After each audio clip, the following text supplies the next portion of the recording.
A'udzu billahi minasyaitonir rajim. Bismillahirrahmanirrahim. Kita akan masuk ke surah Al-Humazah. Surah Al-Humazah.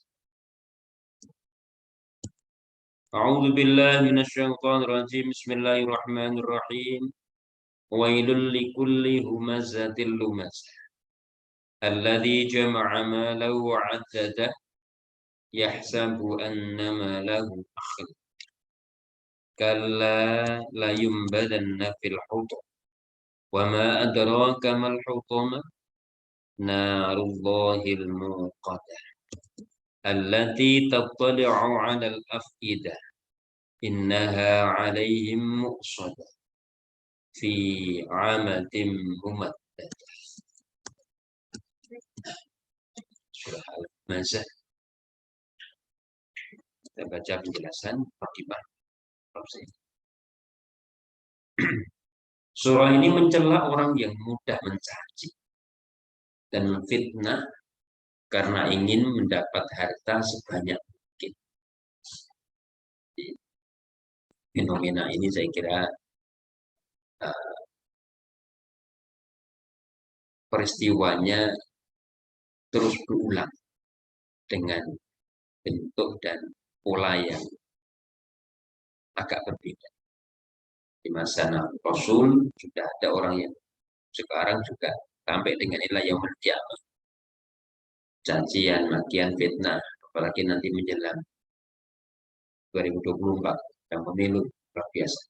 Kalau nggak ditunda. Ia menganggap harta sebagai jalan satu-satunya menemukan kebahagiaan abadi. Ya. Terhadap sikap yang demikian, Al-Quran mempertanyakan apakah dia yang berwenang membagi rezeki Allah kepada hambanya, atau ia lebih tahu daripadanya. Sikap pemarah dan pendendam akan merenggangkan hubungan dan keresahan yang akan mengucilkan dirinya. Ia terpicu bersikap kasar dan merendahkan orang lain. Anggapan harta dapat mengabadikan kebahagiaan sama sekali tidak benar, bahkan menyesat. Yang benar ialah orang yang terlalu cinta kepada harta akan diperbudak olehnya dan disandera sampai ajalnya. Mencintai harta tidak salah dan menjadi ciri manusia. Yang tidak dibenarkan adalah cinta yang berlebihan yang meletakkan harta sebagai tujuan hidup. Surat ini secara rinci mencela perangi culas yang mudah mengumpat dan mencela. Pelakunya diancam akan mengalami kesusahan dan kesengsaraan. Siksa tersebut akan dirasakan di akhirat juga. Rasulullah memberi petunjuk bahwa ada dua tipe orang yang dapat dijadikan sasaran iri. Ialah yang menguasai ilmu lalu ditularkan dengan baik kepada sesamanya, atau orang yang berharta banyak dan dimanfaatkan untuk menegakkan agama. Jadi ada dua kelompok orang yang boleh diirikan. Yang pertama adalah orang yang berilmu dan dia mengajarkan ilmunya. Yang kedua orang berharta, hartanya digunakan untuk menegakkan.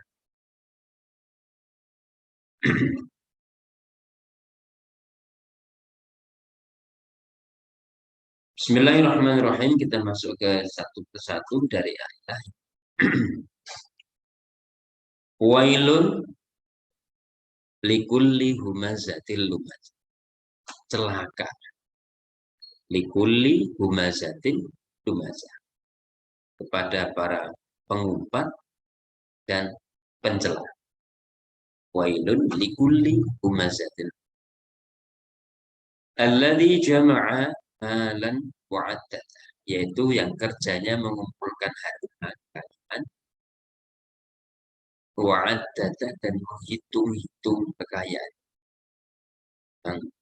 Naluri manusia itu senang sekali melihat tumpukan harta. Ya, tabungan bertambah sekian, tambah. Kalau berkurang dia sedih. Yahsabu anna malahu akhlad.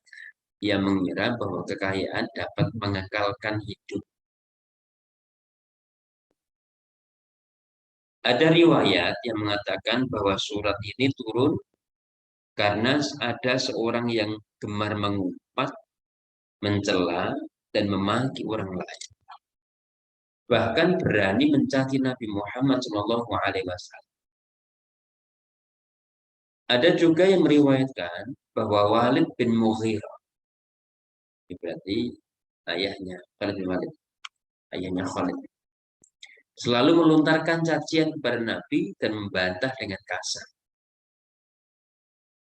Dari susunan kalimat dapat dibaca tajamnya celaan terhadap orang yang gigih mengejar harta dan tanpa merasa dosa, menggunakan kata kotor, cacian, dan fitnah. Sangat berbeda dengan inti surah Al-Asr yang menganjurkan saling memberi guna dan berwasiat yang baik. Di ayat ini seakan-akan menjadi kontra peristiwa dari isi dari ayat sebelumnya. Memang letak ayat itu kadang menjadi jawaban dari ayat sebelumnya. Atau letak surat itu kadang menjadi jawaban penjelas dari surat. Misalnya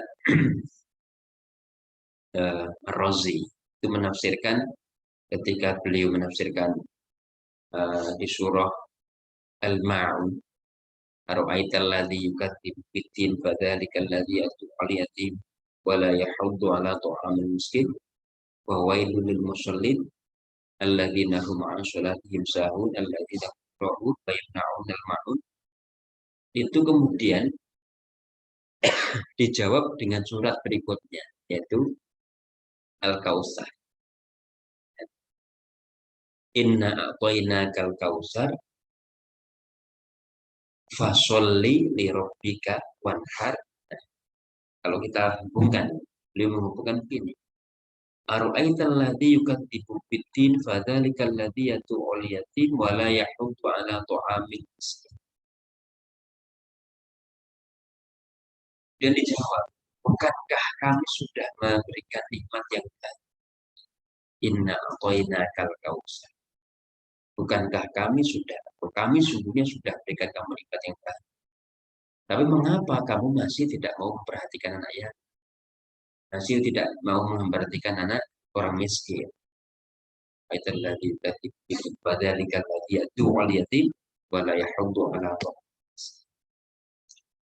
Kemudian dijawab, fawailul lil musallin alladzina hum an sholatihim sahun alladzina hum yura'un. Dijawab, fasholli li rabbik. Nah, gitu. Jawabannya begitu. Jadi relasi antara surat itu dihubungkan. Fasholli li rabbik. Kemudian di ayat terakhir, wa yamna'unal ma'un, dijawab wanhar. Nah, itu berkorban.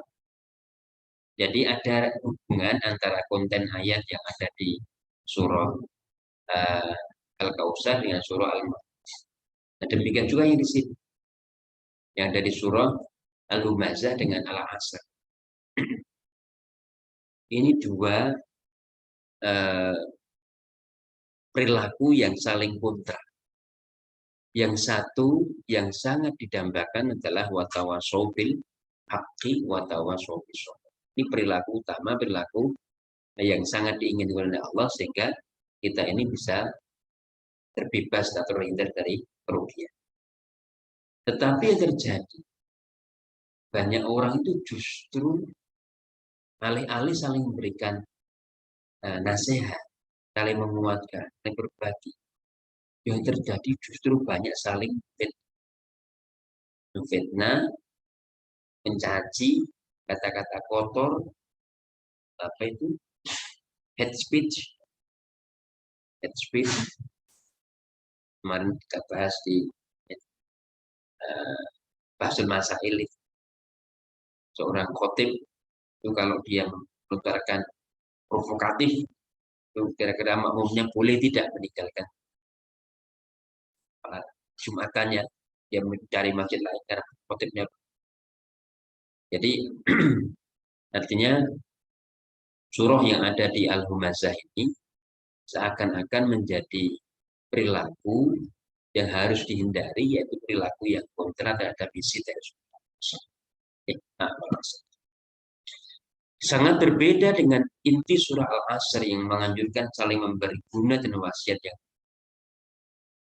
banyak yang gigih mencari harta atau lainnya karena yakin dapat mengabadikan kebahagiaan, padahal yang banyak yang secara karena harta, banyak yang sengsara karena banyaknya harta atau tinggi kedudukan. Harta ataupun milik yang lain adalah sarana hidup yang baik. Tidak cukup dielu-elu dan dihitung-hitung, ditontonkan dan dipamerkan. Sikap itu mendorong perangai sombong dan mudah tersinggung. Lebih dari itu, sangat tidak senang kepada yang menyaingi. Segala yang dihasilkan orang bila digunakan dengan baik dan menjanjikan kebahagiaan berguna bagi dirinya, masyarakatnya, dan berguna bagi segala yang dihasilkan orang bila digunakan dengan baik dan tidak disyukuri.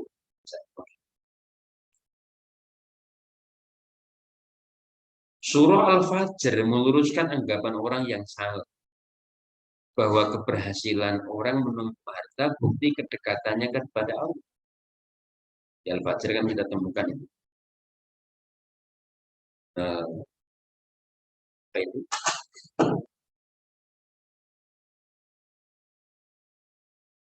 Akroman itu kan na'amahu wa faqad astagfirullah. Fayaqulu rabbi akroman. Apa sebelumnya? Wa ma idza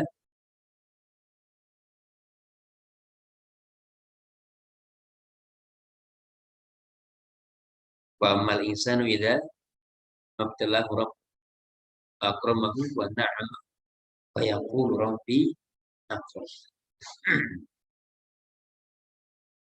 Jadi Al-Fajr itu meluruskan anggapan orang bahwa tanda kedekatan seorang kepada Allah itu adalah banyaknya harta.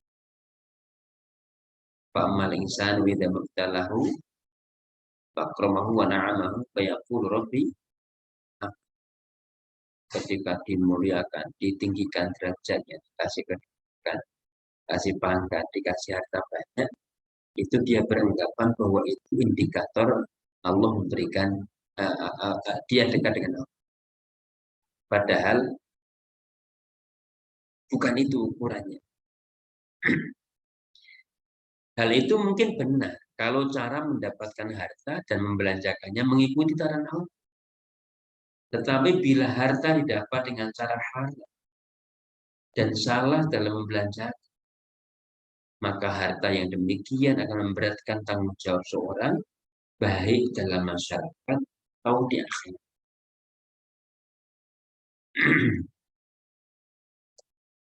Ini ayat 1 sampai dan ayat 3. Sedikit lagi. Kalla la yumbadanna fil hutam. Kalla itu Profesor ini mengartikan dengan banyak redaksi yang masing-masing disesuaikan dengan konteks. Di ayat ini beliau menerjemahkan dengan sama sekali tidak. Kalla sama sekali tidak. La yumbadanna fil hutam. Sungguh ia akan dilemparkan ke dalam hutam. La yumbadanna fil hutam. Sungguh dia akan dilemparkan ke neraka jahanam. Kalau diterjemahkan dengan seperti biasanya belum menerjemahkan, jangan begitu. Sekali-kali tidak. Oke. Ini sama sekali tidak. Enggak begitu. Anggapannya enggak begitu. Kala ini akan menjadi jawaban yang menegasikan, yang membantah dari anggapan-anggapan yang ada di ayat 10. Kala layum badan,